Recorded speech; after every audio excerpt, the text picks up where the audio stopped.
Today I want to talk specifically about contacting, so phoning and email. I tend to go back and forth. I train everybody to go back and forth. Sometimes it's because of how much time you have. Sometimes it's because you know someone prefers one over the other. But I generally reach out to somebody anywhere from 2 to 4 times to set up an appointment. So if I start with a phone message, I follow up with an email. If I start with an email, I follow up with a phone.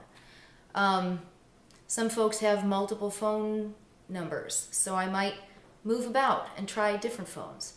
I also include spouses or significant others in my messages because sometimes one is better than the other. So a really important piece with all that is to use CRM as your friend. You may have a list. You may have a list online, or you may have a list on a piece of paper of folks you need to get in touch with for that month or that quarter.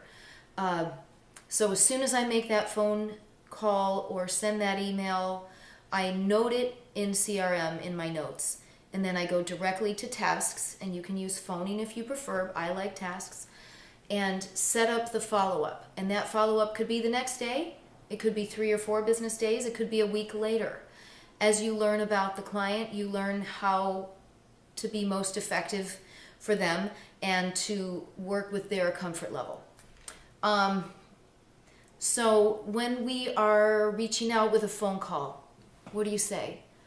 I'm not the advisor, so I will say, this is Christy calling for Josh.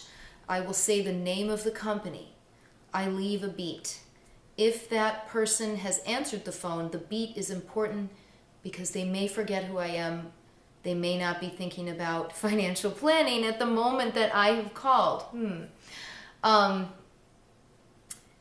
If they can't talk, I get off that phone fast. Maybe they say, I'm in the middle of something, I can't talk right now.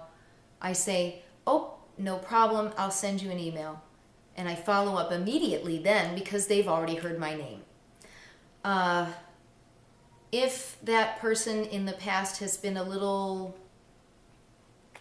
difficult to book or a little confrontational about being contacted, I may give it a day or 2 before I follow up because I don't want them to feel like I am a nuisance. So that's important.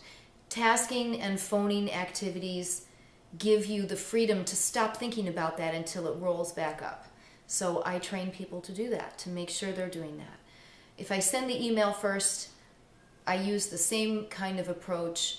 I'm writing to you to set up a time with the advisor to address what? Do they need a review? Are they up for a term conversion discussion? Did they say they want to talk at this time of year? Am I following up because they requested? Have they just gotten married and we'd like to meet their new spouse? There could be any number of reasons. I state it briefly, then I offer options for the meeting or the phone appointment, and then I say, please follow up with me. Please give me your better options if mine aren't so great. And I sign off, and then I set another follow-up. So if they haven't gotten back to me, I check in with them again.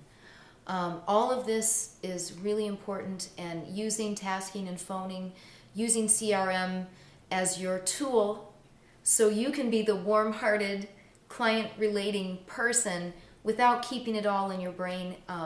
That's something that I want everybody to be an expert at.